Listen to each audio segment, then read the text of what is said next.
இந்த அன்பு எங்கெல்லாம் வெளிப்படும்? இந்த அன்பு எங்கெல்லாம் வெளிப்படும் அப்படின்னா, குடும்பத்துல எப்போதும் வெளிப்படுதா? சொல்லுங்க பார்க்கலாம். குடும்பத்துல வந்து எல்லா நேரமும் அன்பு வெளிப்படுதா? எல்லா நேரமும் நம்ம குடும்பத்துல அன்பு வெளிப்படுதா? எல்லாரும் பார்க்கணும். சரி, என் முகத்தை பாருங்க. எல்லா நேரமும் நம்ம குடும்பத்துல அன்பு வெளிப்படுதா? ஹலோ, அப்புறம் பாருங்க, என்ன பாருங்க, எல்லா நேரமும் நம்ம குடும்பத்துல அன்பு வெளிப்படுதா? சொல்லுங்களேன், யாராவது சொல்லுங்க. அம்மாவா இல்லையா? எல்லாரும் வெளிப்படுறது கிடையாது. எப்பாவது ஒரு நேரம் அன்பு வெளிப்படும். ஆனா ஆண்டவர்கிட்ட பாருங்க, அவருடைய எல்லா நேரமும் வெளிப்பட்டுச்சு. அல்லேலூயா சொல்லுங்களேன், சத்தமா சொல்லுங்க அல்லேலூயா. அவருடைய எல்லா நேரமும் வெளிப்படுதுங்க. சிலுவைக்கு போகும்போது அன்பு விட்டு போறார். எனக்காக அழாதீங்க, உனக்காக பிள்ளைக்கு அழு. யார் சொல்லுவா? அன்புள்ள தெய்வம் சொல்றார். அல்லேலூயா சொல்லுங்களேன். இவங்க அவரை பார்த்து அழுதாங்க. ஐயோ, சிலுவையை சுமந்து கொண்டு போறாரு, இவ்வளவு அடிபட்டு ரத்தம்லாம் கீழே சிந்துது, அதை பார்த்து அழுதாங்க. நல்லதுதான், அது உண்மைதான். ஆனா ஆண்டவர் சொல்றாரு, என்ன எனக்கே அழாத, உனக்காக பிள்ளைகளுக்காக செய்ய நீ அழு அப்படிங்கிறார். ஆமென், அல்லேலூயா. அப்ப அன்புள்ள தெய்வத்தை பார்த்தீங்களா, தன்னுடைய அன்பை அவர் வெளிப்படுத்தினார். யார் என்பதை அவர் வெளிப்படுத்தினார். எல்லாத்துக்கும் வெளிப்படுத்தினார். ஒருத்தருக்கு மாத்திரம் இல்லை, இந்த உலகத்துக்கே வெளிப்படுத்தினார். ஆமென், அல்லேலூயா. அதுக்கு ஒரு பெயர் இருக்கு. என்ன பேர் தெரியுமா? இதோ உலகத்தின் பாவத்தை சுமந்து தீர்க்கிற தேவ ஆட்டுக்குட்டி. யோவான்ல வாசம். ஆமென் சொல்லுங்க அல்லேலூயா. உலகத்தை அவர் தாயா இன்னும் சுமந்து இருக்கிறார். ஆமென் சொல்லுங்க அல்லேலூயா. உலகத்துல எல்லா பிரச்சனைகளை, எல்லா பாரங்களை, எல்லா சுமைகளையும் அவர் இன்னைக்கு சுமந்து கொண்டு இருக்கிறார். எங்க அன்பான கர்த்தருடைய பிள்ளைகளே, நல்லா கவனிங்களேன், நல்லா கவனிங்க. கர்த்தருடைய ஆசீர்வதிப்பாராக. இன்னைக்கு அந்த அன்புள்ள தெய்வம் நம்ம வாழ்க்கையில என்ன செய்யணும்? வெளிப்படும். ஆமென், ஆமென் சொல்லுங்க. அவர் எப்படி எல்லாத்துக்கும் தன்னுடைய அன்பை வெளிப்படுத்தினாரோ, அதே போல நம்ம அன்பு என்ன செய்யணும்? வெளிப்படும். நல்லா கவனிங்களேன். நீங்க லூக்கா 7ஆம் அதிகாரத்துக்கு நீங்க வாங்க. லூக்கா 7ஆம் அதிகாரத்துல அங்க ஒரு சம்பவம் இருக்கு. அந்த அந்த சம்பவத்தை வாசித்தீங்கன்னா, அங்க வந்து தன்னுடைய அன்பை அங்க வெளிப்படுத்துவது அங்க பார்க்க முடியும். இயேசு என்ன பண்ணுவார்னா, அங்க ஒரு பரிசேயன் வீட்டுக்கு கடந்து போவார். 36ஆம் வசனம் நீங்க வாசிங்க. பரிசேயரில் ஒருவன் தன்னுடைய போஜனம் பண்ண வேண்டும் என்று அவரை வேண்டிக் கொண்டான். அவர் அந்த பரிசேயனுடைய வீட்டில் பிரவேசித்து வந்து இருந்தார். அப்பொழுது அந்த ஊரிலிருந்து பாவியாகிய ஒரு ஸ்திரீ அறிந்து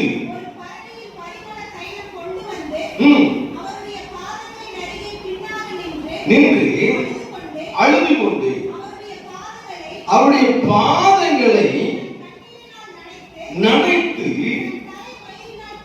துடைத்து முத்தம் செய்து அவரை அழைத்த பரிசேயன் அதை கண்டபோது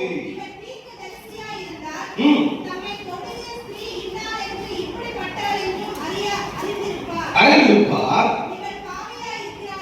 இவர் பாவியாய் இருக்கிறாரே என்று தனக்குள்ளே சொல்லிக் கொண்டான். இயேசு அவனை நோக்கி, சீமோனே, உனக்கு நான் ஒரு காரியம் சொல்ல வேண்டும் என்றார். அதற்கு அவன், போதகரே. நல்ல கவனிங்க, நல்ல கவனிங்க. இங்க இயேசு என்ன கற்றுக் கொடுக்கிறார் தெரியுமா? தன்னுடைய அன்பை கற்றுக் கொடுக்கிறார், மன்னிப்பை கற்றுக் கொடுக்கிறார். அல்லேலூயா சொல்லுங்க, ரத்தமா சொல்லுங்க அல்லேலூயா. இந்த பரிசேயன் அந்த பரிசேயன் ஆண்டவரை அறிந்தவன் தான். இந்த பரிசேயன் ஆண்டவரை அறிந்தவன், இயேசுவை அறிந்தவன், வேத புத்தகத்தை அறிந்தவன், எல்லாத்தையும் அறிந்தவன். இப்போ வீட்டுக்குள்ள யார் அழைச்சிருக்கிறான்? இயேசுவை ஆகாரம் சாப்பிடும்படியாய், பந்து இருக்கும்படியாய் வீட்டுக்கு அழைச்சாச்சு.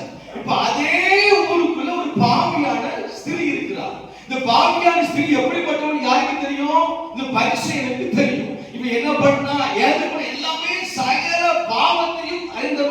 பரீட்சை, அவனை பத்தி அந்த வந்து பரீட்சை எல்லாமே தெரியும். ஆனா நல்ல கவனிங்கள, இப்ப இயேசு கிட்ட நின்ற என்ன பண்றா?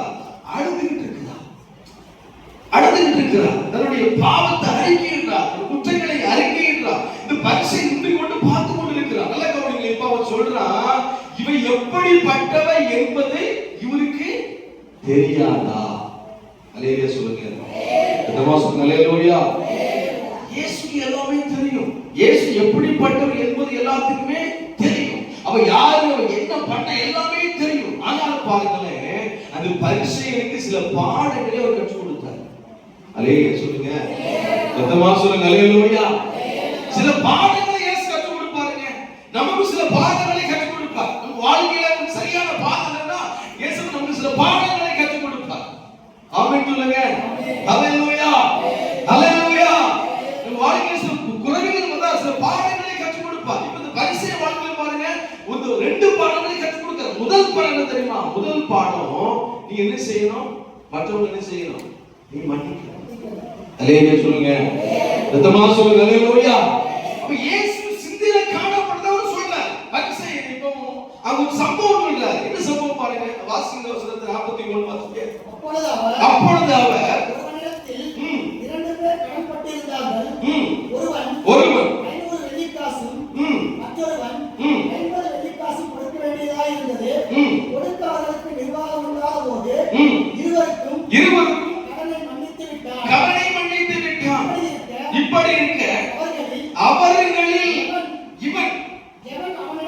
எவன் அவனிடத்தில் அதிக அன்பாயிருப்பான் அதை சொல் என்றார்.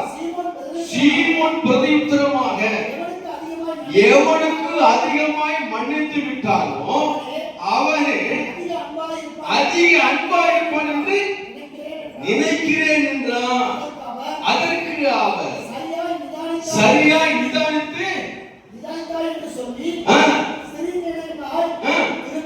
திரும்பி சீமோனை நோக்கி, இந்த ஸ்திரியை பார்க்கிறாயே, தண்ணீர் தரல, இவ்வளோ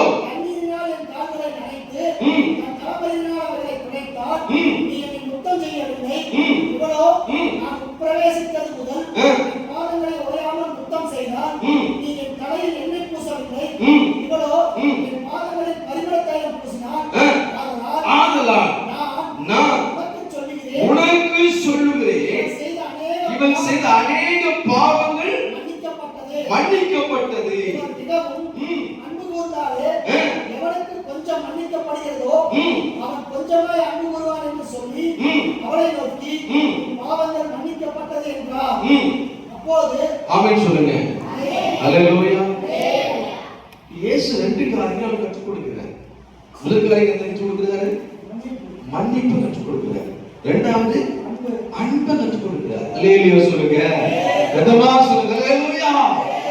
இவன் யாரையும் மன்னிக்க மாட்டான், பாவியையும் மன்னிக்க மாட்டான், துரோகியையும் மன்னிக்க மாட்டான், யாரையும் மன்னிக்க மாட்டான், யாருக்கு அன்பு வைக்க மாட்டான்.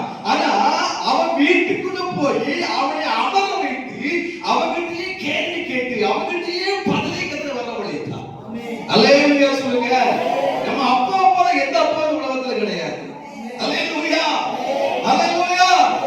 யாரப்பா அதிக கடமை இருக்கான்? 500 காசு வெள்ளி காசு அவன் அதிக கடமை இருக்கான். அப்ப அவனே மன்னிச்சிட்டான்னா நீ என்ன செய்யக்கூடாது? மன்னிக்க கூடாதா? இப்படி நல்ல ஒரு கேள்வி தானே. நிதானித்து பதில் சொல்லணும். எப்படி சாலைக்கு பாருங்க, ஆண்டு சொல்லாரு சொல்ல பாருங்க, சரியாய் நிதானித்தார். அல்லேலூயா சொல்லுங்களேன். சத்தமா சொல்லுங்க. அல்லேலூயா. சில நேரம் நம்ம சரியா நிதானிக்க மாட்டோம். சில காரியங்களை சரி நிதானம் இல்லாம செஞ்சுடுவோம், நிதானம் இல்லாம பேசிடுவோம், நிதானம் இல்லாம எல்லா காரியத்தையும் செய்து கொடுத்துட்டு அப்புறம் நம்ம என்ன செய்வோம்? யோசிப்போம். எல்லாம் செய்து முடிச்ச பிறகு அப்புறம் யோசிப்போம், ஒரு நிதானம் இல்லாம செஞ்சுட்டோமோ, நிதானம் இல்லாம நம்ம பேசிட்டோமோ, நிதானம் இல்லாத காரியத்துல நம்ம இடப்பட்டுட்டோமோ, எப்படி எல்லாம் செய்து முடித்தோம். அல்லேலூயா சொல்லுங்க. சத்தமா சொல்லுங்க. அல்லேலூயா. ஆண்டவர் பாருங்களேன், அவன் கற்றுக் கொடுக்கிறார். நீ சரியா சொன்ன, சரியா நிதானித்தாய். ஆமென். அப்ப நம்ம வாழ்க்கையில சில காரியத்தை நாம் நிதானித்து நம்ம செய்வோமானால் கர்த்தர் நிச்சயமாக ஆசீர்வதிப்பார்.